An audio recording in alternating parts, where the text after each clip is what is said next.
Amén.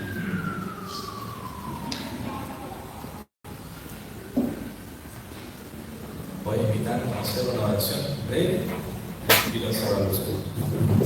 Padre nuestro que está en el cielo, gracias porque tú nos das dones y talentos, Señor.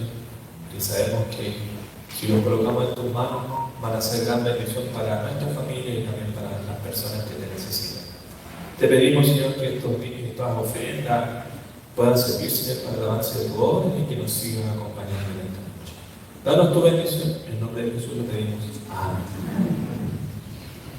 Y muy bien, queridos hermanos, ahora vamos a lo que es el tema central.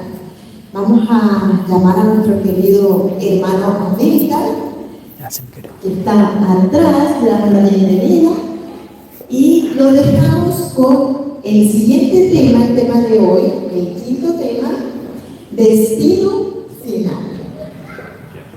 Infierno. Muchas gracias, hermana. Hermano Claudio.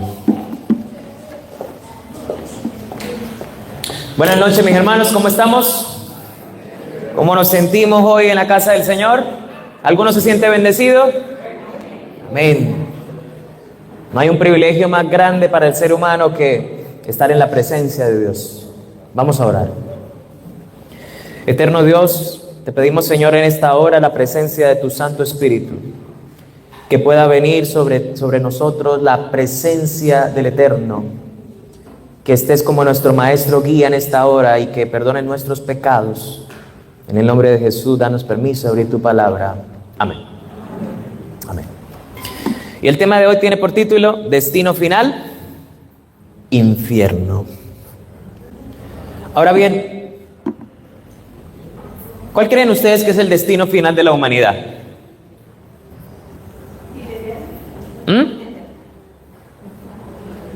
Destino final. Cuando se habla de destino final, ahí hay como unas llamitas, ¿cierto? Cuando Adán y Eva pecaron, ¿qué les dijo el Señor? En Génesis capítulo 2, versículos 16 al 17, la palabra del Señor dice que mandó Jehová Dios al hombre diciendo, de todo árbol del huerto podrás comer, pero el árbol de la ciencia del bien y el mal que no comerás, porque el día que de él comiera, destino final, morirás. Es decir, la muerte es el destino final para todo ser en este mundo por el pecado. Es inevitable. ¿Es qué cosa, hermanos? Inevitable. ¿Y por qué es inevitable la muerte? Bueno, Romanos 6, capítulo 23, capítulo 6, versículo 23 dice la palabra del Señor, porque la paga del pecado es la muerte, pero la dádiva de Dios es vida eterna. ¿En quién? En Cristo Jesús. De modo que la palabra del Señor nos enseña en esta noche que el destino final es, ¿qué cosa? Muerte. Pero la esperanza en Dios es vida eterna. Ahora bien, ¿qué es lo contrario a la vida eterna? Muerte eterna. De modo que existen dos clases de muerte hoy en día. La muerte temporal y la muerte eterna. Ojo bien, está la muerte temporal y la muerte eterna. ¿Cuál es la muerte temporal? Bueno, la condenación para el ser humano es que al pecar, la raza humana quedó condenada a la muerte. Y no cualquier muerte, a la muerte eterna. Pero ellos no murieron de una vez. ¿Adán y Eva murieron de una vez? No. La palabra del Señor dice que fueron vestidos con túnicas de pieles. Es decir, un animalito se tuvo que haber sacrificado para poder ser el sustituto en la muerte ¿de quién? De Adán y Eva. Por ende, la creación y todos los animales que hay en la creación, ¿cuántas existencias tienen? Una sola. ¿Y cuál es el único ser en este mundo que tiene la promesa de tener existencia después de la muerte? La palabra del Señor dice en Juan capítulo 3, versículo 16, porque de tal manera amó Dios al mundo que dio a su Hijo unigénito para que todo aquel que en él crea no se pierda, sino que tenga vida eterna. De modo que la perdición o la condenación está determinada en relación a la muerte eterna, pero gracias a que hubo un sustituto desde el principio, que era ¿qué cosa? Un inocente, porque tenía la culpa el corderito de lo que había hecho Adán y Eva. No. De modo que el inocente tuvo que dar su vida por el culpable. Y la palabra del Señor nos enseña en Juan capítulo 1 que Dios vino a este mundo y se hizo carne.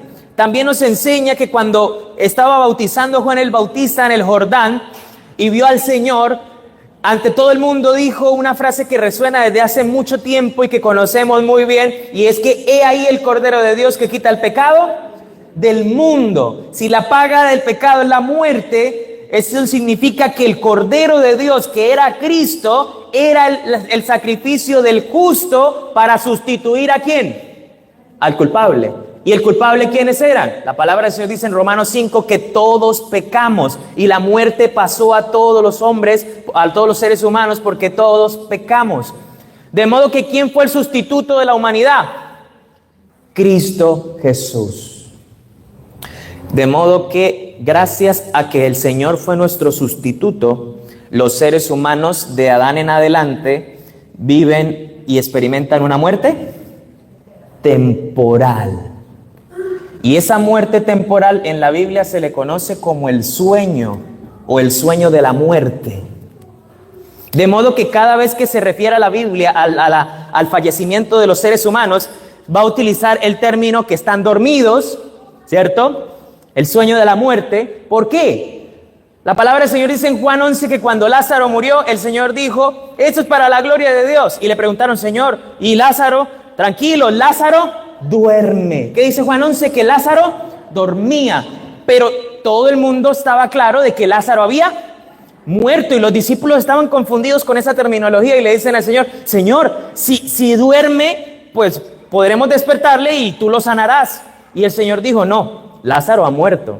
Es decir, esta muerte de los seres humanos se conoce como el sueño o el dormir de estar muerto, y es una muerte temporal. ¿Cómo así temporal? En las noches subsiguientes porque mañana vamos a ver el plan, ¿ya? La didáctica del plan, no se lo pierdan.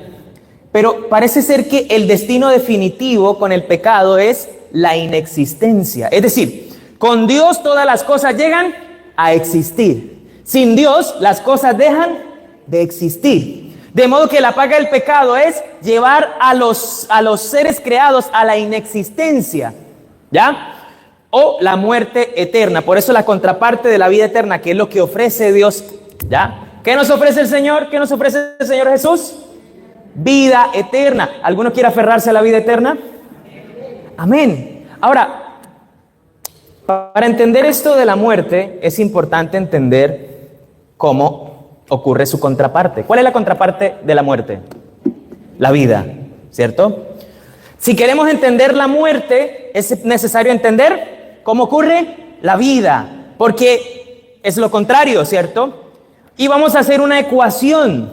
¿Saben que en la Biblia hay ecuaciones también, así como en la matemática? ¿Quieren ver la ecuación? ¿Sí? ¿Cuántos quieren ver esa ecuación? Vamos a Génesis capítulo 2, versículo 7. Génesis 2, 7. ¿Qué dice la palabra del Señor? Entonces Jehová Dios formó ¿a quién? Al hombre, ¿de dónde? Del polvo de la tierra. Es decir, en la ecuación de la vida, vamos a ponerlo por acá. Ecuación de la vida. Ahí, primero Dios, ¿qué formó? Al hombre, es decir, formó el cuerpo ¿de quién? De Adán, del primer ser humano. Y dice la palabra del Señor, formó pues del polvo de la tierra al hombre, y a esto vamos a sumarle otro ingrediente. Sopló en él, ¿qué cosa, hermanos? Sopló en su nariz aliento de vida. ¿Y el resultado cuál fue? Y fue el hombre un ser viviente, dicen algunas versiones bíblicas. Otras versiones bíblicas dicen, fue el hombre un alma viviente. Es decir, alma o ser viviente es lo mismo, ¿cierto? Esa es la ecuación de la vida. Dios del polvo de la tierra hace el ser humano, el cuerpo. Luego, en la nariz le sopla aliento de vida y el ser humano llega a ser un alma viviente. La palabra cuerpo, ¿ya? O la esencia, digamos, de lo que es el ser, ¿ya? Es que Dios constituye el cuerpo, pero el cuerpo sin la energía vital ¿puede vivir, hermanos? ¿Puede vivir? No. Ahora bien, cuando dice la palabra aliento de vida, esa expresión hebrea es la expresión hebrea neshama.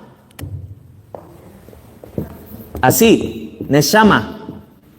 ¿Qué es neshama? El hecho de que un objeto está inerte, no tiene vida, y se le da energía suficiente para que pueda vivir. Es decir, la energía que le da vida a la materia, que proviene de Dios, es ese aliento.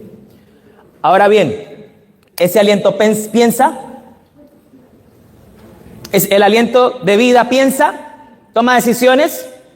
No.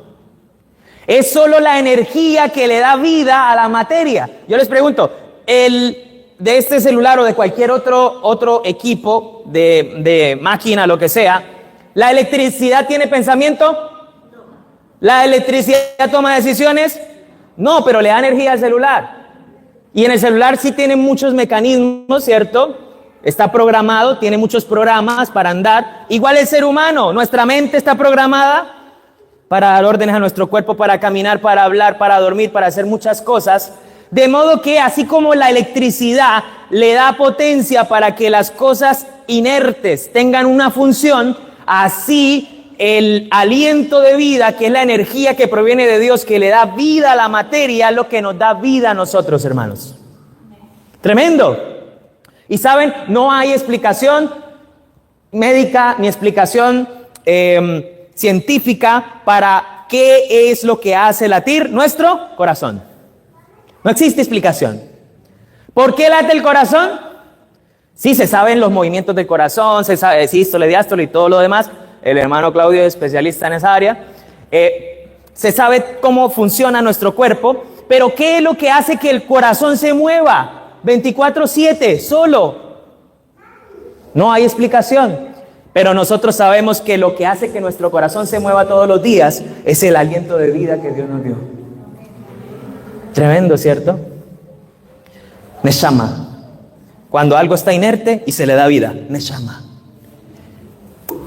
Pero cuando algo está andando con aliento de vida en el cuerpo, es un alma viviente. De modo que alma es lo que tengo o lo que soy.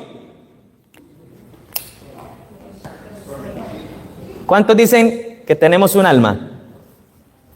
¿Cuántos creen que somos un alma? Muy bien. Nosotros no tenemos un alma, nosotros somos un alma. Un alma viviente. Un ser viviente. Los griegos enseñaron lo contrario, que nosotros tenemos, ¿qué cosa? Un alma, es decir, como que hay algo espiritual que habita dentro de nosotros, y cuando la parte física se muere, entonces esa cosa que se llama alma sale, y entonces es la que le jala los pies en la noche cuando, ¿cierto? Es la que ya si yo me muero, recuerde que no se me dé plata, así que yo le voy a ir a cobrar después de cuando vaya al cementerio. Hermanos, ahora vamos a mirar cuál es el estado que tienen las personas cuando fallecen. Pero si la ecuación de la vida es esa, el cuerpo más el aliento de vida, lo que le da energía a la materia, forma el alma viviente o el ser viviente. Si eso es lo que ocurre al vivir, ¿qué pasa al morir? Lo contrario. El cuerpo Más el aliento, alma viviente. Pero ¿qué pasa cuando al cuerpo le quitamos el aliento de vida? El resultado es, esto es alma viviente cuando le ponemos aliento. Si le quitamos el aliento de vida, significa que es un alma muerta. Es decir, cuerpo menos aliento de vida igual alma muerta o cadáver. ¿Ya? De hecho, la palabra alma, ¿ya?, significa en el idioma hebreo nefesh, ser viviente. ¿Ya? Nefesh. Al cuerpo le quitan la energía vital que hace latir el corazón. Igual, muerto, cadáver. ¿Cómo así?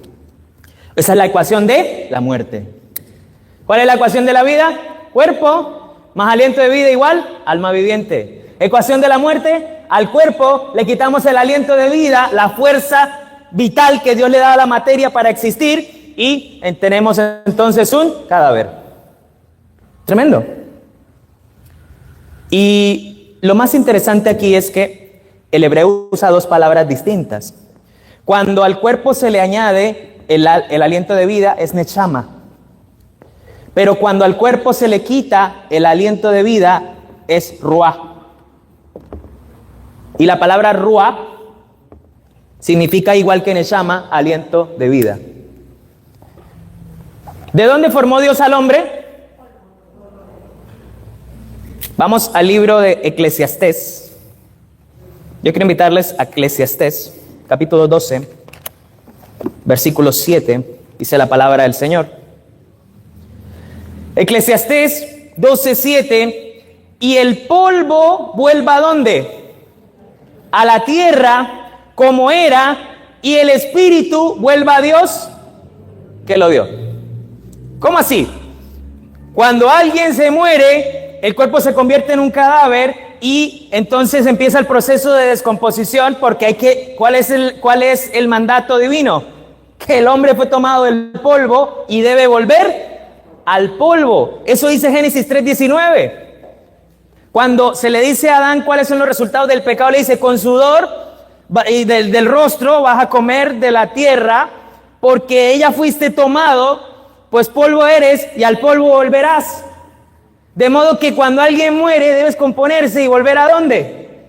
Al polvo. Y dice: al polvo de la tierra como era, y el espíritu vuelve a Dios que lo dio. Pero espíritu, la palabra que se utiliza para espíritu ahí es ruach. ¿Qué es lo que vuelve a Dios? ¿Un espíritu o el aliento de vida? A ver, Dios es eterno, Él tiene vida propia y su vida Él la puede compartir, es decir, Él tiene la energía suficiente porque es la fuente de energía que sostiene el universo vivo, de modo que Él comparte esa energía vital con todos nosotros. Pero también cuando Él quiere, puede, ¿qué cosa? Pedir de vuelta esa energía vital para que regrese a la fuente de origen que es Él. Y ojo, lo que vuelve a Dios no es un espíritu, es la energía que le da vida a la materia, el ruach. ¿Entienden? Ahora la palabra del Señor entonces es hermosa, ¿cierto? Ecuación de la vida, ecuación de la ¿qué? De la muerte. ¿Ya? ¿Y qué más pasa con los muertos? ¿Saben? Vamos a Génesis capítulo 3, versículo 4. Y vamos a encontrar el primer engaño fatal, el primer engaño mortal que encontramos nosotros en la palabra de Dios. Capítulo 3, versículo 4. Entonces la serpiente, que es Satanás, le dijo a la mujer la primera mentira y una de las más grandes de todos los tiempos: no moriréis. ¿Qué le dijo la serpiente? No moriréis. O sea, la serpiente le dijo: ¿sabes qué? Ustedes son alma inmortal. ¿Y será que las almas son inmortales? Vamos a Ezequiel 18:4 y vamos a ver que la misma Biblia nos diga si el alma es inmortal. Porque si el alma es inmortal, entonces cuando me muero, puedo ir a cobrarle el arriendo al que no me pagó cuando yo fui y me morí. La palabra del Señor dice en Ezequiel 18:4, bueno, y a todas estas, ¿de quién son las almas? ¿A quién le pertenecen las almas? Dice la palabra, he aquí que todas las almas son mías. Como el alma del Padre, así el alma del Hijo es mía. Y el alma, nefesh, el alma que pecare, esa morirá. ¿El alma es inmortal? No es inmortal, porque recuerden que el alma es el ser entero. Y el alma ¿sé qué? Se muere cuando se le quita al cuerpo el aliento de vida. La fuerza de Dios que nos da vida a la materia, que hace latir nuestro corazón. Tremendo. ¿Ya? Ahora bien, Dios formó al hombre del polvo de la tierra, dio su nariz, aliento de vida. ¿Será que solo ahí ocurrió el Neshama? Por ahí vi una hermanita que estaba embarazada. ¿Saben? Vamos al Salmo 139. Rápidamente vamos al Salmo 139. Y vamos a mirar la magia de la vida. La palabra del Señor dice, el versículo 13, Salmo 139, 13. Tú formaste, ¿qué cosa? Mis entrañas, me hiciste en el vientre de mi madre. El Neshama, así como Dios formó al hombre del polvo de la tierra, Dios a usted y a mí nos formó un día en el vientre de nuestra madre. Y nos dio Neshama, aliento de vida. Qué bonito. Y la palabra del Señor dice algo muy hermoso, versículo 16. Mi embrión vieron tus ojos. Mi embrión vieron tus ojos y en tu libro están escritas todas aquellas cosas que fueron luego formadas sin faltar ni una de ellas. Y tampoco tiene explicación científica el hecho cómo los bebés se van formando en el vientre de la madre.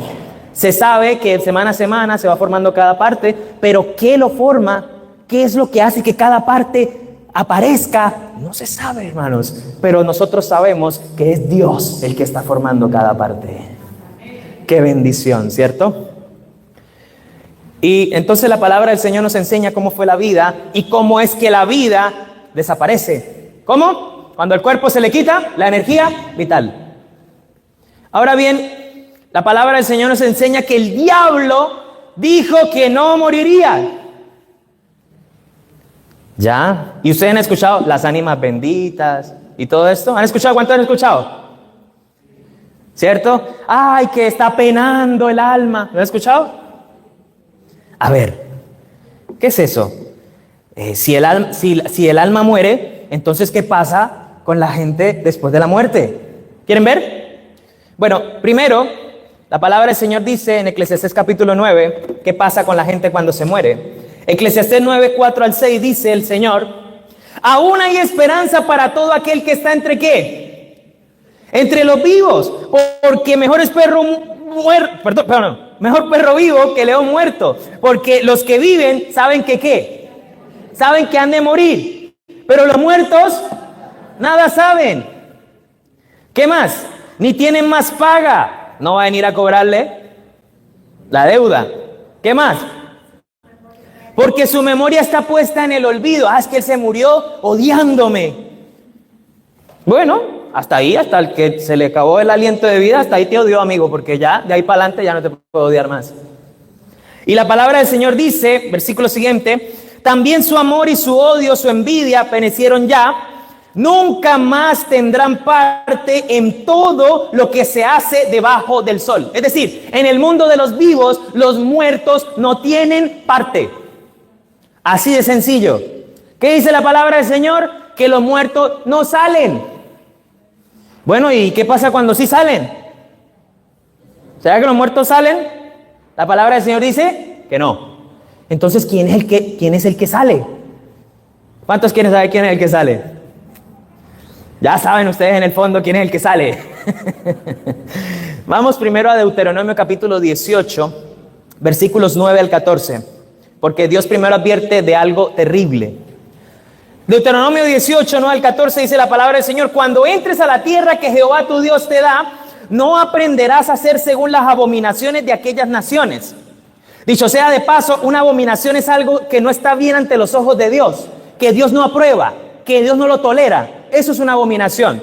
Y dice el versículo, no sea hallado en ti quien haga pasar a su hijo o su hija por el fuego, ni quien practique la adivinación, ni agorero, ni sortílego, ni hechicero, ni encantador, ni adivino, ni mago, ni quien consulte a quienes, a los muertos. Pero ¿cómo? Si los muertos nada saben, si ya no tienen más paga, si ya no hacen más nada en el mundo de los vivos, el cadáver quedó ahí y volvió al polvo de la tierra, no me puede hacer nada. ¿Sabe cuál es el lugar más tranquilo de este mundo? Un cementerio. Y mucha gente le da ¿qué cosa? ¿Cuántos pasarían una noche en un cementerio? ¿Ah? ¿Por qué? Si no le van a hacer nada. Ahora bien, está ese temor y ¿ya? La palabra del Señor enseña, hermanos, ¿ya?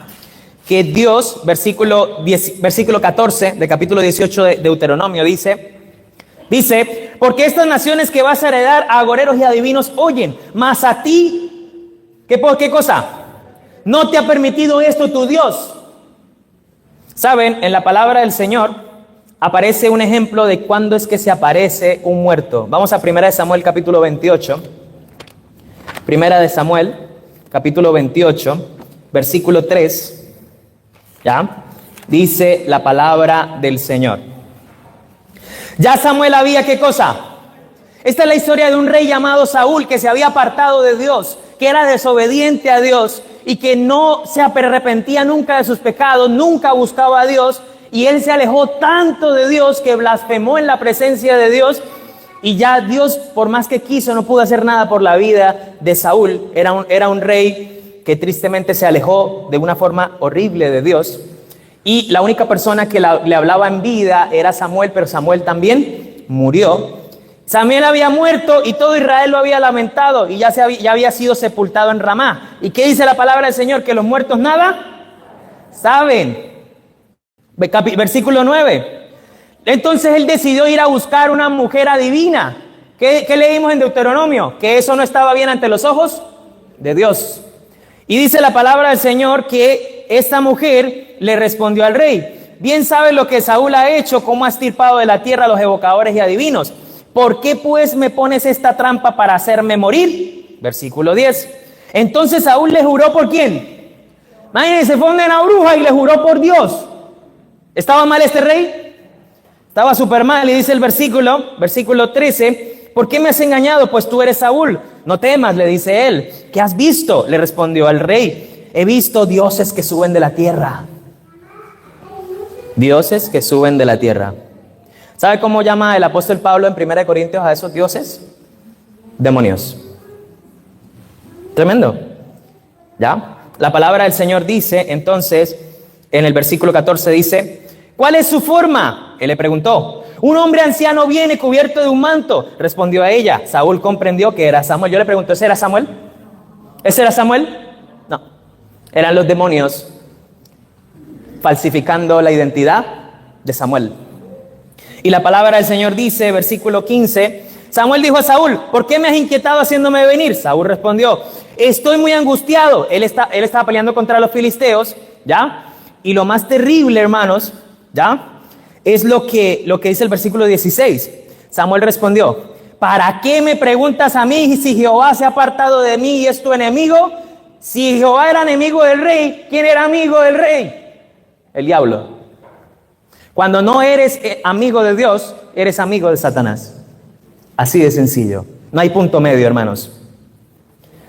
Y saben qué atroz lo que dice acá, versículo 18. Como tú no obedeciste la voz de Jehová, ni atendiste el ardor de su ira, cuando Amalek, por eso Jehová te ha hecho esto hoy. Junto contigo Jehová entregará a Israel en manos de los filisteos. Y qué horrible que el diablo le diga a uno a esto. Miren, mañana estarás conmigo, versículo 19, tú y tus hijos. Saúl, te van a matar, Saúl. Y tú y tu familia van a estar conmigo. Qué horrible que el diablo le diga a uno eso, ¿cierto? Qué espantoso, hermanos. ¿Por qué? Porque entró en un terreno satánico. Y la palabra del Señor entonces enseña que el que aparece es Satanás personificando al muerto. No el muerto, porque el muerto nada sabe ni tiene más paga en lo que se hace debajo del sol, aquí en la tierra. Ahora bien, la palabra del Señor enseña que el diablo hace eso para poder mantener el engaño, ¿ya? Y poder engañarnos a todos los seres humanos. Ahora, si el destino final es la muerte, y hay una muerte temporal, porque el Señor nos permitió vivir la muerte temporal, porque hay algo que se llama la resurrección, ¿ya? La resurrección. Recuerden que el Señor resucitó al tercer día, por ende, la promesa de la resurrección está dada a toda la humanidad, por ende nosotros no nos morimos eternamente, sino temporalmente, para luego resucitar y recibir un juicio. Ahora, cuando la gente muere, aparte de los adagios populares, hoy en día está, cuando usted vaya a un cementerio, cuando alguien falleció y mucha gente va a escucharla ahí pensando o en voz alta diciendo, ay, tan bueno que era. ¿Sí o no? Está con papito Dios. O si era malo, este se está pudriendo, ¿en dónde? En el infierno. Yo le pregunto, ¿qué nos enseña la palabra de Dios en relación a eso? ¿Existe el infierno? ¿Existe el cielo? Sí, es real. El cielo es real y lo hemos visto estas noches, ¿cierto? Pero, ¿y el infierno? ¿Existe el infierno? ¿Cuántos quieren saber sobre el infierno en esta noche? ¿No quieren saber? ¿Terminamos acá entonces? ¿Cuántos quieren saber sobre el infierno? Vamos a mirar qué es lo que en realidad dice la palabra de Dios sobre el infierno. ¿Ya? Primero, Daniel capítulo 12, versículo 2, dice algo muy especial. Y es que muchos de los que duermen, ¿en dónde? Muchos de los que, ¿qué, hermanos? De los que duermen, la muerte temporal, en el polvo ¿de qué? De la tierra, Daniel 12:2, serán ¿qué cosa? Despertados, es decir, resucitados. Y hay dos grupos. Unos ¿para qué resucitan? Para vida eterna, está por aquí. Y otros para muerte eterna o vergüenza y confusión perpetua. O sea que hay dos grupos. Tremendo, ¿cierto? Vimos, ¿cierto? Dinastía celestial, dinastía infernal. Bueno, en la muerte también hay dos grupos. Unos se mueren para vida. ¿Cómo así que se murió para vida? Qué raro. Y otros se mueren para muerte. ¿Cómo así que se murió para muerte? Bueno, la palabra del Señor primero nos enseña qué pasa con la gente cuando se muere. Cuando Dios le dijo en Génesis capítulo 3 a Adán, ¿sabes qué, Adán? Tú fuiste tomado de la tierra y cuando te mueras, del polvo eres y al polvo volverás. ¿El Señor mencionó el infierno? ¿Le mencionó a Adán el cielo? No. ¿No? ¿Le dijo que iba a volver a dónde? Al polvo. ¿Y qué leímos en Daniel 12:2? Que los muertos, ¿dónde están? En el polvo de la tierra. Pero va a haber un momento en el que Dios los va a llamar a resurrección. Y lo curioso es que unos van a resucitar para vida eterna y otros para morirse ya definitivamente. Luego en las siguientes noches vamos a ver qué es eso y cómo funciona. Pero ahora vamos a enfocarnos en lo que tiene que ver con el infierno. Vamos a buscar ahí en la palabra de Dios. Yo quiero que vayamos, hermanos, a 2 de Pedro, capítulo 2, versículo 4. 2 de Pedro, capítulo 2, versículo 4. Dice la palabra de Dios, porque si Dios no perdonó a los ángeles que pecaron, ¿en dónde? En el cielo, ¿ya? 2 de Pedro 2, 4. Pero es que si Dios no perdonó a los ángeles que pecaron, sino que arrojándolos ¿a dónde? ¿A dónde los arrojó? Al infierno, los entregó a prisiones de oscuridad para ser reservados al juicio. ¿Cómo así? Se supone que el infierno es un lugar muy caluroso, ¿verdad? Que el diablo está con unos cuernos grandes así y un tenedor, ¿cierto? Grande, rojo y una cola en forma de flecha, como en las películas, y está dándole duro a los que se portan mal. ¿Será que la Biblia dice eso? ¿Será que la Biblia enseña eso? Primero que todo vimos en estos días que Lucifer era un ángel hermoso. Ya, la Biblia no ha dicho que es feo ahora, de apariencia. Feo su comportamiento. Ahora, ¿a quién le interesa mostrar que es así? ¿Quién está interesado en mantener un engaño? Satanás. ¿Con qué objetivo? Primero, tergiversar el plan de Dios. Ahora, la palabra que se utiliza acá como infierno, dice, arrojándolos al infierno, ¿ya? ¿Será que puedo borrar un poquito acá? La palabra que se utiliza ahí como infierno es la palabra tártaros. ¿Les suena? En 2 de Pedro 2, 4, la palabra infierno se traduce, se traduce de la palabra original griega, tártaros. Y la palabra tártaros se puede traducir como un lugar de las profundidades. ¿Un lugar de qué cosa? De las profundidades. ¿Saben? La palabra del Señor dice, hermanos, que en Ezequiel 28 y en Isaías 14, cuando el Señor desterró a Satanás del cielo con sus ángeles, ¿ya? Y Apocalipsis 12, dice que Él los desterró ¿a dónde? Los sacó del cielo y cayeron ¿a dónde? A la tierra. Pero lo curioso es que Isaías 14 no menciona la tierra. Isaías 14 dice que fue desterrado a los lados del abismo. ¿Cómo así? El abismo. Luego, Ezequiel 28 dice que en vez de abismo dice la tierra. Si nosotros vamos a Génesis 1, encontramos que cuando Dios hizo la tierra dice que estaba desordenada y vacía y que la luz y las tinieblas estaban revueltas ¿en dónde? En el abismo. Es decir, el lugar en el universo donde Dios creó la tierra es un espacio vacío que se conocía como el abismo. Y lo más curioso es que la palabra del Señor dice que Dios los arrojó en un lugar profundo. Volvamos a leer el capítulo 2, versículo 4. Dice, sino que los arrojó en unas prisiones de oscuridad, reservadas para el juicio. Vamos al libro de Judas, versículo 6. Judas. Cuando Dios arrojó a los ángeles, dice la palabra del Señor en Apocalipsis 12, que el versículo 4 dice que el dragón, que es el diablo, arrastraba con su cola la tercera parte de las estrellas del cielo. Y dice que cuando ya no se halló lugar para él en el cielo, y fue desterrado porque perdió contra Miguel y sus ángeles, y dice que el dragón, la serpiente antigua que se llama Diablo y Satanás, fue arrojado a la tierra con sus ángeles. ¿Cuántos eran? La tercera parte de los ángeles. Y vimos que el universo era infinito y que el infinito número de ángeles, sáquele la tercera parte, ¿cuántos ángeles son? Son muchos. Son demasiados. ¿Será que caben en este mundo, la tercera parte de infinito cabe aquí? ¿Cabe aquí? Parece ser que Dios tuvo que hacer algo. La palabra del Señor dice en Judas 1:6, y a los ángeles que no guardaron, ¿qué cosa?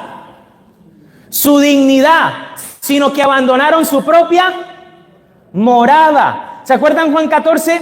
No se turbe vuestro corazón, creéis en Dios, creed también. En la casa de mi Padre hay muchas ¿qué? ¿Moradas de quién? De los ángeles caídos. Claro. Antes, cuando todas las estrellas alababan, cuando no había rebelión, ¿ellos habitaban en el cielo? Sí. Al ser expulsado de la tercera parte, abandonó su morada. Eso es lo que está diciendo el libro de Judas. Dice, y a los ángeles que ¿qué, hermanos? Que no guardaron su propia ¿qué? ¿Su propia qué? ¿Qué hizo? ¿Qué pasó con ellos? Sino que no guardaron su dignidad, sino que abandonaron su propia morada. Dice que los ha reservado bajo oscuridad, ¿en qué?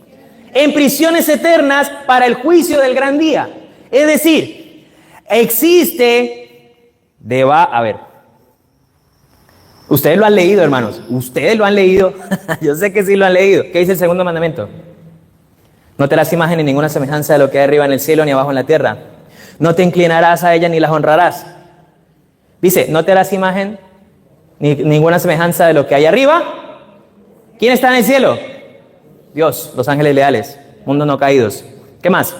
Ni abajo en la tierra, ni en las aguas debajo. ¿Cómo así? 3 lugares: cielo, tierra, inframundo. Es decir, sí, inframundo significa mundo subterráneo. ¿Ya? A ver, ¿y siempre se mencionan esos 3 lugares? Vamos rápidamente a Filipenses, a Filipenses 2. Rápidamente, hermanos, porque vamos avanzando rápidamente. Filipenses 2. Cuando el Señor triunfa en la cruz, cuando Él viene a este mundo y se humilla hasta la muerte y muerte de cruz, dice la palabra del Señor que Dios lo exaltó ¿hasta qué? Hasta lo sumo, y le dio un nombre que es sobre todo nombre. Ahora bien, Filipenses capítulo 2, versículo 10, dice así, Filipenses 2:10, dice, para que en el nombre de Jesús se doble toda rodilla, y vuelve y menciona, ¿de los que están en dónde? En los cielos. ¿Qué más? En la tierra. Y un tercer lugar, debajo de la tierra. ¿Qué hay debajo de la tierra? O debajo de las aguas. El abismo. Las prisiones donde está presa la mayoría de la tercera parte de los ángeles caídos. ¿Es real? ¿Quieren verlo? ¿Quieren verlo, hermanos? ¿Quieren verlo o no? Lucas capítulo 8, versículo 30 al 31. Había un endemoniado, ¿cierto? El endemoniado de Gadara. Lucas capítulo 8, versículo 30 al 31. Y este endemoniado tenía muchos diablos que lo estaban poseyendo. Y dice la palabra del Señor que Jesús le preguntó, ¿cómo te llamas? Y él le dijo, ¿qué cosa? Legión. Porque somos muchos demonios. Había entrado en él, ¿cierto? Y como veían que Jesús era el Hijo de Dios, reconocieron que él en el pasado era Miguel que los desterró del cielo y que tenía poder. Temblaban los demonios delante de la presencia de Dios, que era Jesús. ¡Qué poder!, ¿no? Y llegan y le dicen, y le rogaban que no los mandara ¿a dónde? Al abismo. Tú tienes poder de encerrarnos allá. Por favor, déjanos, nosotros nos vamos, dejamos a este hombre tranquilo, no nos botes allá, tú tienes poder de encerrarnos ahí donde están los otros demonios, presos desde el tiempo del destierro en el cielo, con sed de venganza. A ver, ¿por qué la palabra del Señor me enseña? Paréntesis, que el último tiempo va a ser una tribulación cual nunca la fue sobre la tierra, desde que hay gente. Porque cuando se acabe la gracia, cierro ya el paréntesis, se va a desatar la prisión y va a salir la tercera parte como loca, con sed. Pero en ese tiempo Dios va a estar con su pueblo, hermanos. Y yo quiero que ustedes y yo tengamos la esperanza de que somos protegidos por el Señor. Porque el mismo que desterró la tercera parte es el que nos está diciendo el Salmo 34:7. El ángel de Jehová acampa alrededor de los que le temen y los defiende. Y no temeré mal alguno, dice el Salmo 91. 1000 y 10,000 caerán a ti no llegará. ¿Cuántos creen que tenemos la protección de Dios? Amén. Amén. ¿Dios es bueno? Dios es bueno siempre. Así que, mis hermanos, la palabra del Señor entonces nos enseña ya que el infierno no es un lugar que exista hoy. ¿Hay una prisión donde están encerrados los demonios? Sí, existe una prisión que se llama el abismo. Pero ese no es el infierno. La palabra tártaros alude a un lugar en el inframundo donde están presos, nada más. No está diciendo que el diablo está allá con un trinche gobernando un lugar, no. Y que cuando se muere la gente se vaya al infierno. La Biblia no dice eso. De hecho, las palabras que se utilizan en infierno en la Biblia son, por ejemplo, Seol, aludiendo a la tumba, ya su equivalente Hades, que es el mismo lugar de la tumba, ya. Y sí existe una palabra que se traduce cercana a infierno, ¿ya? Como destino final, y es una que aparece en Apocalipsis. Vamos rápidamente, hermanos, a Apocalipsis capítulo 20, versículo 10, luego el versículo 14 y 15. Apocalipsis capítulo 20, versículo 10. ¿Saben? La sentencia que Dios le dio a Satanás en Ezequiel 28 es que él va a dejar de existir. ¿Se acuerdan? Él está condenado. Versículo 10. Y el diablo que los engañaba, que engaña al mundo entero, fue lanzado ¿dónde? En el lago de fuego y azufre, donde estaban la bestia y el falso profeta. Ahora, versículo 14.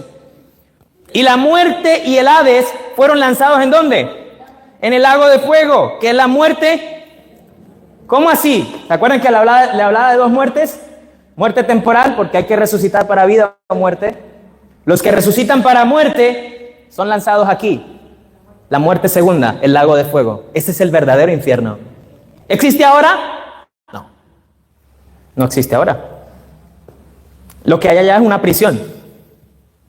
Y en el cementerio, nadie va a levantarme a jalarnos los pies. ¿Cierto? Entonces, hermano, ¿cuál es la realidad de todo? Para que vayamos ya finalizando en honor al tiempo. Segunda de Pedro, capítulo 3, versículo 10. Ya. El verdadero infierno es el que les espera a los que se pierden. Segunda de Pedro, capítulo 3, versículo 10, dice la palabra del Señor. 3:10. Pero el día del Señor vendrá como ¿qué? Como ladrón en la noche, en el cual los cielos pasarán con gran estruendo y los elementos ¿cómo? Ardiendo serán deshechos y la tierra y las obras que hay en ella serán quemadas. Ese es el infierno, no ahora. ¿Existe un infierno? No. Y el último episodio que vamos a leer vamos a leer solo 2 pasajes más. Vamos a Juan 11. En Juan 11, la palabra del Señor nos habla acerca del evento con Lázaro. Lázaro estaba muerto. Y dice la palabra del Señor, versículo 13, Jesús decía esto de la muerte de Lázaro, pero ellos pensaban que hablaba del reposar, del sueño, la muerte temporal, ¿cierto? Entonces Jesús les dijo claramente, Lázaro ha muerto, pero el sueño de la muerte. Versículo dice, y me alegro, versículo 15, por vosotros de no haber estado allí para que creáis. ¿Cómo así? Versículo 17. Llegó pues Jesús y halló que hacía, ¿cuántos días, hermano? ¿Cuántos días? 4 días que Lázaro estaba ¿dónde? Muerto en el sepulcro. ¿Qué pasa con un muerto a los 4 días? Y porque empieza el proceso de descomposición, vuelve al polvo de la tierra. Y aunque se le devuelva el aliento de vida a un cadáver en descomposición, ¿puede vivir en un cuerpo con descomposición? No se puede. ¿Habían pasado cuántos días? 4. Pero como Lázaro era amigo de Jesús, entonces Lázaro estaba ya en el paraíso, con papito Dios. ¿Eso es lo que dice la Biblia? La palabra del Señor dice que Jesús dijo que Lázaro estaba muerto.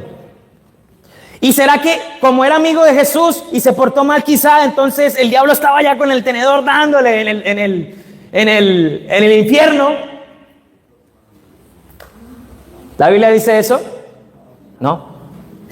La palabra del Señor dice, hermanos, que Lázaro estaba muerto, y dice el versículo 24, la verdadera creencia no es que los muertos se van al cielo o al infierno.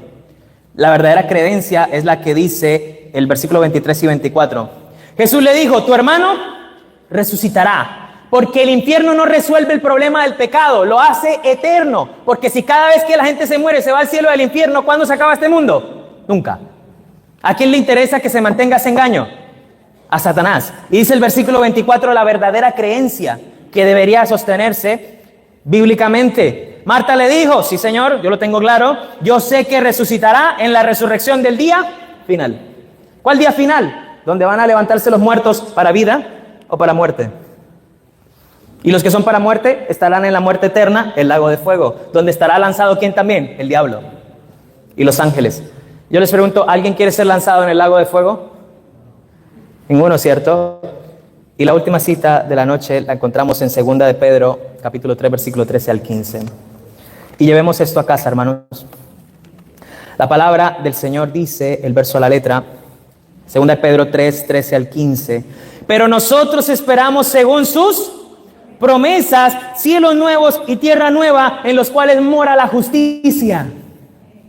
Por lo cual, oh amados, estando en espera de estas cosas, procurad con diligencia ser hallados por el Señor sin mancha e irreprensibles en paz. ¿Cómo nos quiere encontrar Dios? En paz, peleando entre nosotros. Hermano, me miró mal, la hermana me miró mal. ¿Así quiere encontrarnos el Señor? No, quiere encontrarnos ¿cómo? En paz. Y tener entendido que la paciencia de nuestro Dios es para salvación. Como también nuestro amado Pablo, el hermano Pablo, según la sabiduría que le ha sido dada, nos ha escrito. Saben, hermanos, Dios quiere salvarnos. ¿Cuántos están convencidos que el Señor quiere salvarnos? Y yo le pregunto, ¿habrá alguien en esta noche que poniéndose de pie le dice al Señor, Señor, yo también quiero y anhelo ser salvo? ¿Habrá alguien en esta noche que le dice al Señor, yo también, porque yo quiero orar por esa persona? ¿Habrá alguien? Amén. Gloria a Dios. Vamos entonces, ahora, eterno Dios, tú que eres bueno, Señor, hoy nos has enseñado la ecuación de la vida.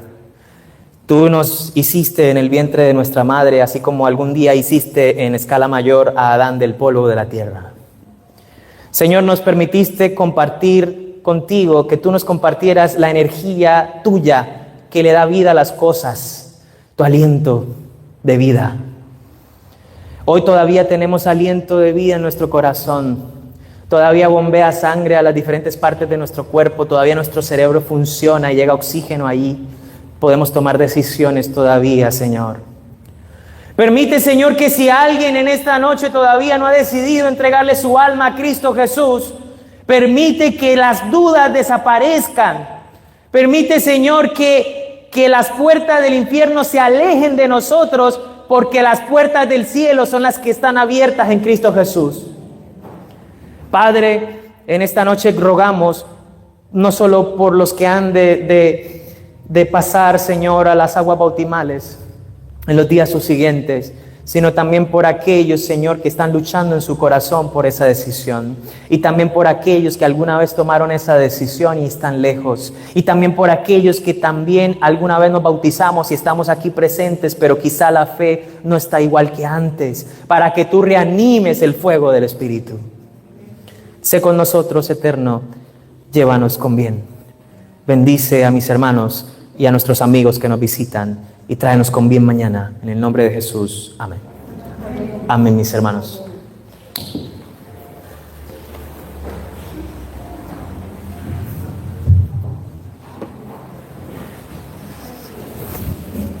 Muy bien, queridos hermanos. Le hacemos entonces la invitación para mañana. ¿Mañana a qué hora? No escuché. ¿A qué hora? A las 7:15, queridos hermanos, vamos a encontrarnos aquí en la casa de Dios para continuar escuchando los mensajes que Dios tiene preparado para cada uno de nosotros. Que Dios nos bendiga a cada uno. Amén.